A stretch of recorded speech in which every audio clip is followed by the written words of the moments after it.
Pierced metal jewelry is intriguing and beautiful, but not everybody wants to devote the time needed to learn how to use a jeweler's saw.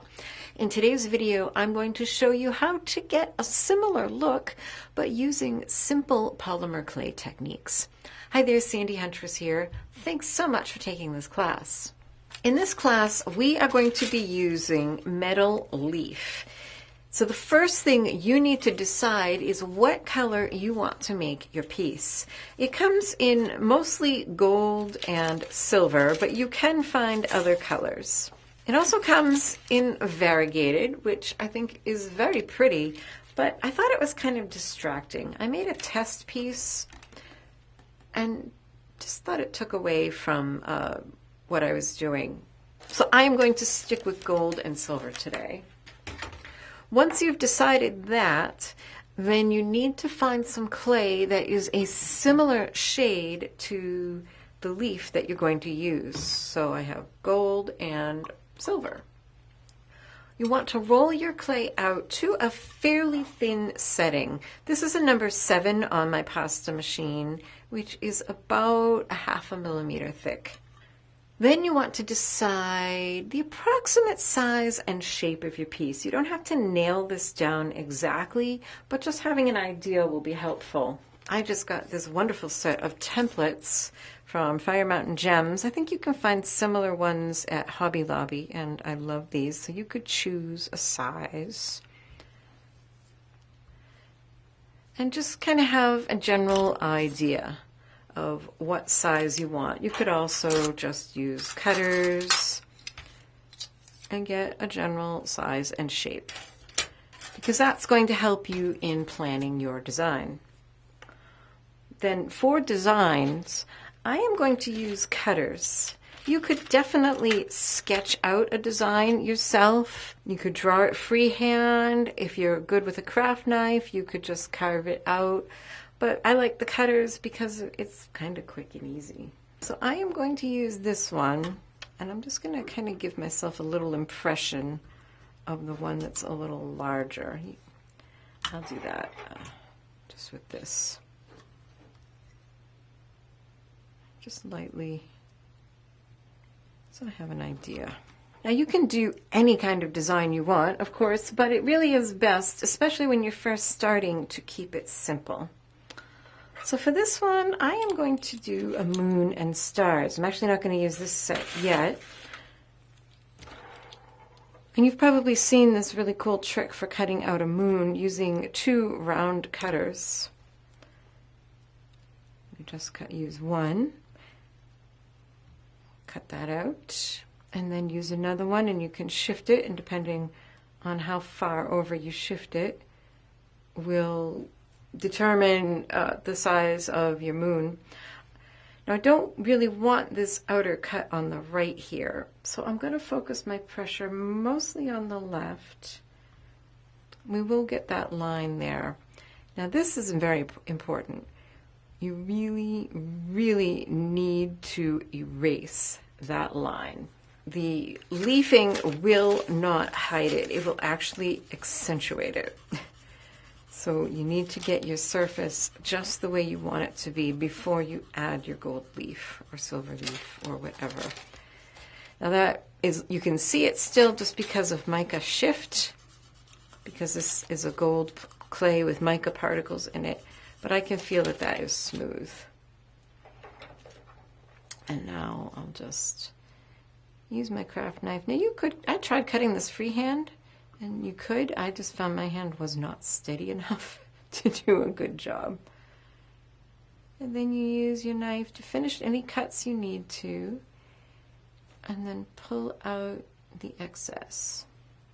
You can also take a little bit of scrap clay and kind of use it as a crumb grabber. See those little crumbly bits. And use a combination of your craft knife and your needle tool, whichever will get in there best for you. Clean up those edges because they will show in your finished piece. And I have here a little 3/8 inch set from Kemper cutters. It has a star, a triangle, circle, and a little 4-petal flower. Actually, it's an oval. This is a nice little set for doing things on this scale. I am going to use the star. Now I'll show you a a fail I did here. I can see this one. The scale is just all wrong. These are just way too big for the size of this pendant. So keep that in mind. And you know, as you're doing this, if you find you're not happy with it, don't be afraid to just roll it up in a ball, roll it out again, and try again. Consider it practice. Just practice a few times until you come up with a composition that you're happy with. So take a little time. And that's another thing, is when you're doing your cutting, like I was talking, I wasn't paying attention. So I don't know that I did a very good job cutting. So just kind of slow down, pay attention, and make sure you're making full contact with the tile so that you get clean cuts. So I may actually roll this through the pasta machine again, just because I'm not real happy with that one. If you love videos with creative new techniques, you might want to check out my Patreon page. Every month, these amazing people, my patrons, not only get a bonus tutorial, but they have the satisfaction of knowing they are keeping this YouTube channel going. My heartfelt thanks to each and every one of you. You can get all the details about becoming a patron at patreon.com/SandySowen. And I can't tell you how many times I did that. I don't know how many of these I rolled up in a ball and started over. So that's one composition. You can also add a few smaller, I'll finish that in a bit, I may redo it, a few smaller little dots in the sky just with these bootlace ferrules. You can go in and add additional stars in different sizes. When it's all done, you'll end up with something like this. Now this has a different kind of a texture on it, so let me tell you more about that. I've rolled out my clay again to start over. We'll just call that practice. If you want to add this kind of brushed metal texture, which I think is really beautiful, you'll want to start that before you start doing your cutouts. Another very important step is that when you start doing your piece that you are hoping to put in the oven, build it on a tile that is of a size that can go in the oven. So this is a 6-inch tile that I'm working on. And here's another trick for you. I'm just full of tips and tricks today. This is just a piece of shelf liner. It's kind of grippy. And I use that when I'm working on a surface that's smooth. I have a new laminate surface here that's smooth rather than the fabric I used to work on. And I don't want my tiles sliding around, so just a little bit of shelf liner is great for that. So I'm working on the tile that will go in the oven. I've got it rolled out to around 1/2 millimeter thick, and I want to start with my brushed metal texture. Now again, I want to make a note of where my piece is going to begin and end. So I think I'm going to cut out this shape, so I'm just going to lightly mark this slightly larger one, lightly mark. What I'm using for this texture is a stencil brush. It really does this great. The important thing is that you start and stop off your design, because if you start on, I don't know if you can see, even like this, I don't know how much you can see those marks. I mean, that's another texture you could make, but it's not the one we're going for. So I'm going to start off and just do the brushing across my area that I want filled with my design.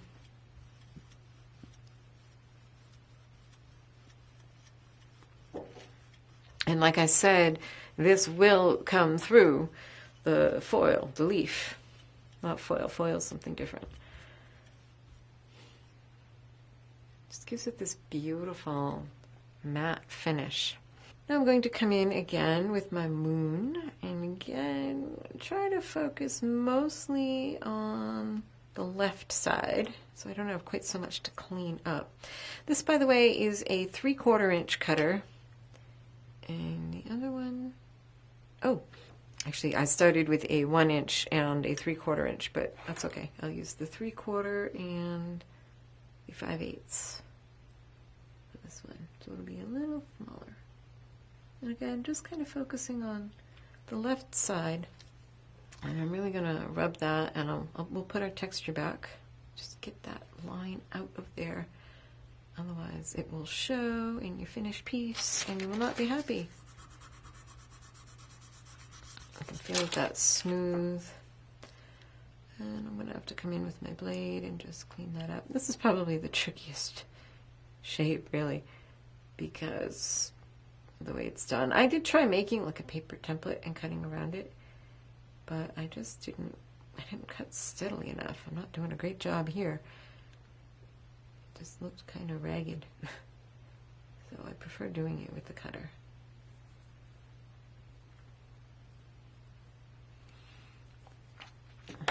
And I'll just take my brush again, start and stop off the piece and kind of repair my texture that I wrecked. And carry on adding the stars to the background. And don't forget to add a hole for hanging if that's what you plan to do with this. I'm nearly done here. I just wanted to show you these little tiny dots can be really tricky sometimes. I found the best tool is not the needle tool, which you might think, but a craft knife with a nice sharp point. You should be able to go in there and just pop it right out. You might have to clean it up a little, but we'll clean that up more. Yeah, just have a real light touch and be gentle with it. And then they should come right out for you. Clean up any crumbs. And now I've got my template with the final size, and we'll just position that. I saved, oops, let's get this stuff out of the way. I saved cutting the hole for hanging until I had the final position of my shape. And you can actually just use a needle tool to cut this out. There might be a couple crumbs when you're done. That does a beautiful job. Brush away the crumbs. Now this, remember, we're going to bake on this tile, so we'll remove the excess. And if you need to, you can take your blade, have it the dull side down, because that's flat, it doesn't have a bevel like the cut side, and you can go in and kind of clean up anything on the edges. You can also change the shape ever so slightly. Crumbs. And now I'll do my hole for hanging. Now that I have my final. I probably shouldn't have put that little star right there. That'll be fine.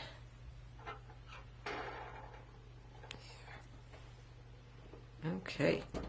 Now we can add our gold leaf. So gold leaf is just very thin sheets of gold or silver. It's all just very, very thin.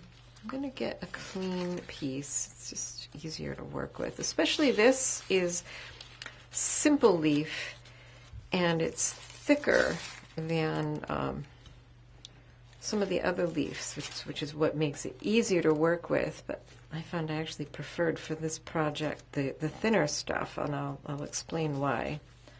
I am just going to cut out a piece that is a little bigger than I need, because I found doing that brushed texture on the clay made it so that I wasn't guaranteed that my leaf was going to stick if I just put the sheet down. So cutting out a piece is good. And do make sure you have extra all around, because you want to be able to roll that leaf so that it covers the edges. And that's the reason why we're adding the leaf after we've done the cutouts rather than before, so that you can get it down onto the edges and better sell the look that it is a piece of metal. I mean, I don't know that anybody's going to believe it except from maybe a distance.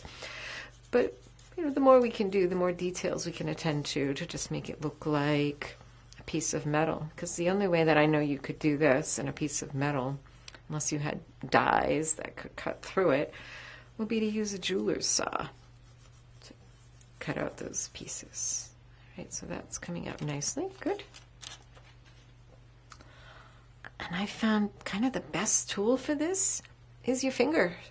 Just really go in there, rub over the whole thing, kind of rub your finger around those edges that you cut. Really define those shapes, kind of find those little dots that you made.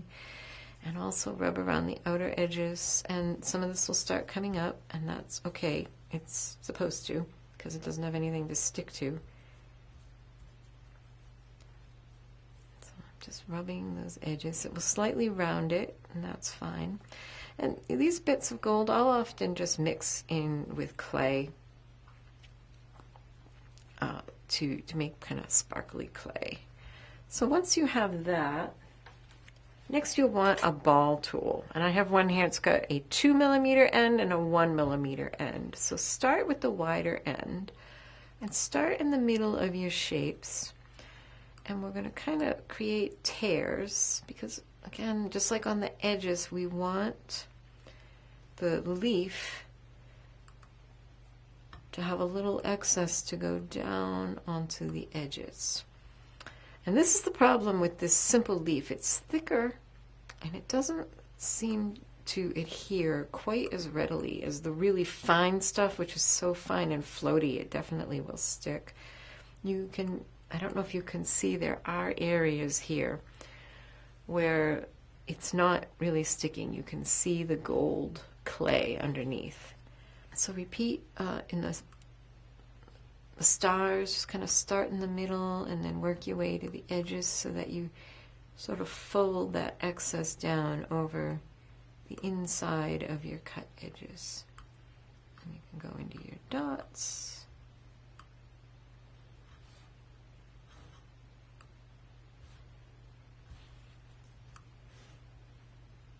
When you're cutting with a jeweler's saw, you're able to get super fine, thin details. Like you can get a kerf cut, which is like a line. It's basically the thickness of the blade. That's harder to do with this because you don't have the excess leaf to go over the edges. I'll show you another way to do fine lines, which looks really nice. Where is it? What I did on this was made strands of polymer clay covered with the gold leaf. You can also go over the outer edges. Now for these small little points on the stars and the little horns of the moon, I'm going to go in with my 1mm tool and just continue to try to burnish the leaf down into those small areas. And once you've gone as far as you can with that, you can go in with your fingers. Your fingers actually do a great job. You can take some of these extra little bits. Again, I found this worked better with my silver, which is thinner, and try to rub those bits so that all of that exposed gold clay is covered as much as you possibly can. But that's why we picked a color that matched, so that if any does end up showing, it will be fine. But can you see how just my finger smooths that over really nicely? So paying attention to the details here really will make a difference in your final result, whether it will look nice or just okay. I'm going to just brush all these little bits of gold onto a piece of paper I have over here. And then I'm going to take my stencil brush one more time. And this really gives you that beautiful burnished, brushed metal look. And clean up as much of the gold excess as you can right now, but it will come off after baking. If you forgot to put it on the tile that you're going to bake on and then you use a tool to lift it up, that's how I got this look. It wasn't intentional, but it sort of made crackles because I lifted it in this direction. It made crackles across it, which is a different look. But if you're going for this single direction brushed metal look, then do make sure you put it on the tile that you're going to bake it on, and then you leave it on here and bake it. and I would bake it for 45 minutes at the manufacturer's recommended temperature. You always, when you're baking on a tile, you always want to give it an extra 15 minutes for the tile to warm up, because during that time the tile is basically soaking up all the heat and it won't let any get to the clay. So it's a half an hour for the piece and 15 minutes for the tile. So here's this piece that has come out of the oven, and you might be able to see these little extra bits of gold leaf around the edges, and you can just come in with your stencil brush again and clean up any of those bits. And I would gather those up on a piece of paper with some clay. It is gold after all. You can go in from the back. And just like that, that is cleaned up. This one I did with this set, which is a really cute set from Michaels. They're not the best quality cutters. I mean, their seams are like, wow, huge and chunky, but I sort of love the whimsical organic look of them. So that's what I used for this, the two smallest, the smallest leaf and then the little flower. They've got a really cute little wonky heart, which you could also put on a stem instead of a flower, or if you're making something bigger, you could do like 5 of them to make a single flower. This floral design started with the cutter, and I'm just going to press on one size bigger than I actually want to give me an idea of where I want things. And then you can just use your needle tool and plan it out. And maybe I will use that little heart. Make sure you get all the way down to the tile to remove more easily. And just kind of put that way. Oh, that's kind of sweet.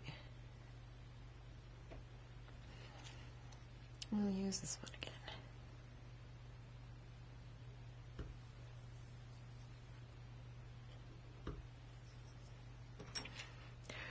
Add your brushed texture, remove the pieces as before.